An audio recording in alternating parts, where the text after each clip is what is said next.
Dr. Ravindra Shisave is the Joint Commissioner of Police in Pune. He is a medical doctor by education. Throughout his medical education, he has been a university rank holder. He worked for some time in primary health centers and appeared for the UPSC examination in 2001, in which he stood 53rd at the national level and 3rd in Maharashtra. As a police officer, he has served with great distinction in the Naxal-affected regions of Maharashtra as well as other places including Mumbai. Apart from this, he is a devoted scholar of Shri Dnyaneshwari, on which he has delivered many lectures.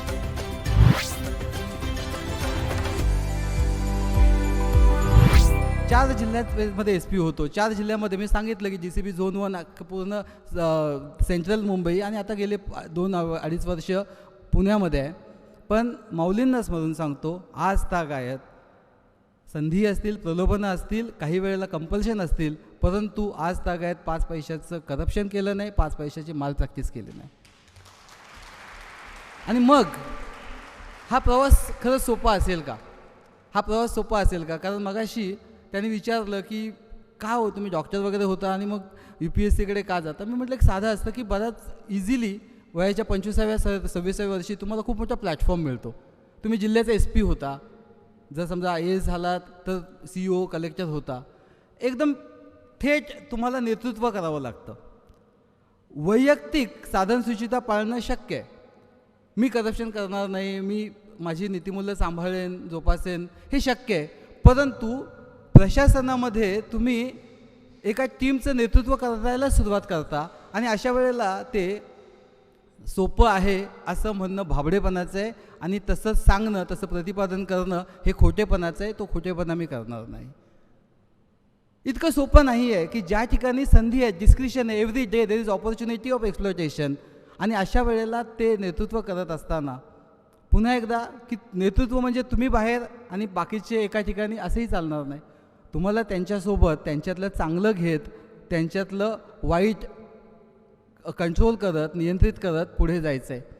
अन्यथा पुन्हा एकदा की आम्हाला अकॅडमीमध्ये सांगितलं होतं की तुम्ही जर समजा प्रशासनामध्ये आयडियलिझम घेऊन आलात तर काय गोष्ट होऊ शकते.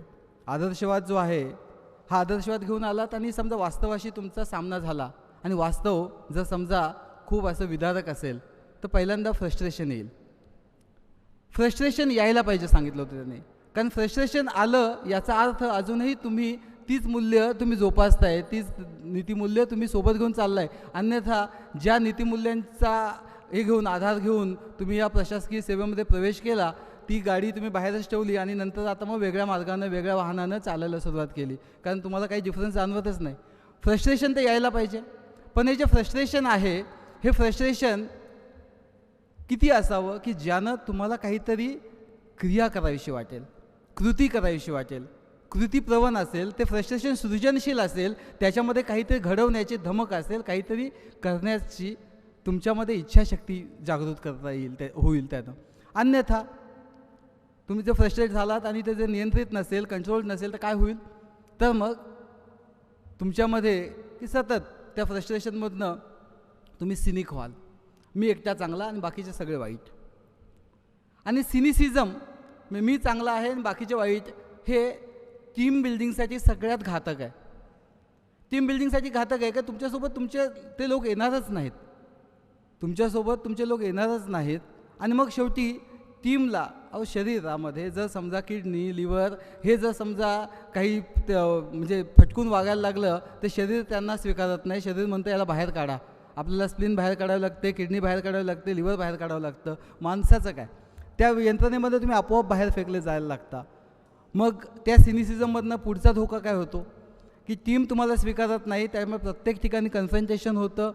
तुम्ही तुमच्यामधलं नेतृत्व गुण नाही म्हणून शेवटी तुम्ही प्रत्येक वेळेला नेतृत्व म्हणजे काय, तुम्ही टॉपला असता असं नाही, तुमच्यावरही कोणी असतं, ते तुमच्या नेतृत्वावरती प्रश्न निर्माण करतात. आणि मग काय होईल? मग शेवटी तुम्हाला त्रास व्हायला लागतो. म्हणून मग काय, मग तुमच्यामध्ये सॅडिझम येतो. मला त्रास होतोय ना, मग मी तुम्हालाही त्रास देणार. मग तुम्ही अजून म्हणजे जे मगाचं सिनिसिझम आहे त्याचं विकृत रूप बनत जातं आणि मग मला तर त्रास देता येत ना, मी तुम्हाला त्रास देईन, आणि मग लहान लहान गोष्टीत, आणि मग त्या माणसाचं अधपतन, म्हणजे त्यानं खरं तर नीतिमूल्यांच्या आधारे तो फ्रस्ट्रेट झाला आहे, पण ती नैतिकताही तो विसरून बसतो, त्याचं नैतिक अधपतन होतं आणि मग तो स्वतःच्याही उपयोगाचा राहत नाही, प्रशासनाच्या, त्या व्यक्तीच्या किंवा त्या व्यवस्थेच्याही तो उपयोगाचा राहत नाही. आणि हे व्हायला नको असेल तर तुमची काहीतरी आध्यात्मिक बैठक असायला हवी.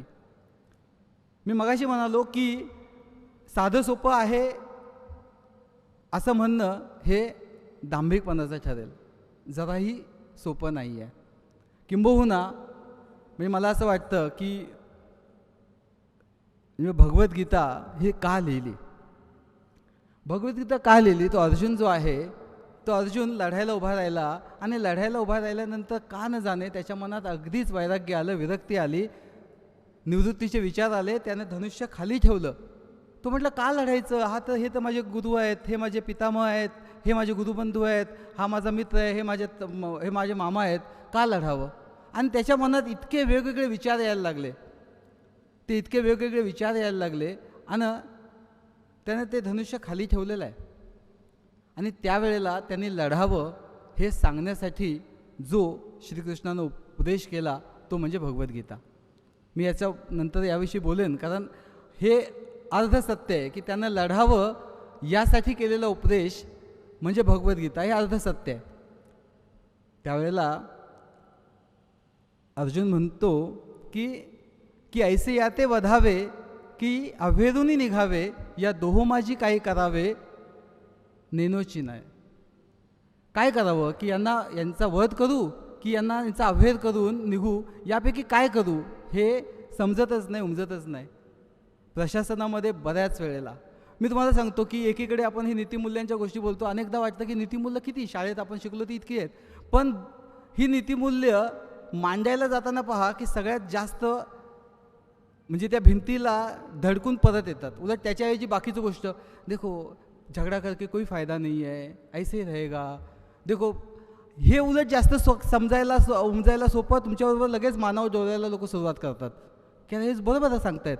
आणि तुम्ही नीतिमूल्यांची भाषा बोला तर अचानकपणे आपल्याला असं वाटायला लागतं काय आपण कुठेतरी हिब्रू भाषेत तर बोलत नाही आहोत ना, कुठेतरी वेगळ्याच भाषेत तर बोलत नाही आहेत. आणि साध्या गोष्टी ज्याला आपण म्हणतो ना तो विचार की किती काय उपयोग होत नाही, काय फरक पडत नाही, हे जास्त सोपं होतं. आणि हे आपल्या आजूबाजूला आपल्याला सतत कोणी ना कोणी सांगत असतं. कारण शेवटी तिचं अर्जुनाच्या मनाची जी स्थिती झाली तशी तुमची माझ्या मनाची स्थिती होऊन जाते की का लढावं, कशासाठी लढावं. आणि पुन्हा त्याचे धोके आहेत की लढणं म्हणजे संघर्ष आला, लढणं म्हणजे संवाद आला, मग ते परत कसं चुकीचं आहे, त्यातनं हे कसं आहे. आणि मग त्या सगळ्याचे धोके, आणि मग आपल्याला खरंच सांगतोय की खरं काय बरं काय हे सुद्धा उमजायला सोपं जातं.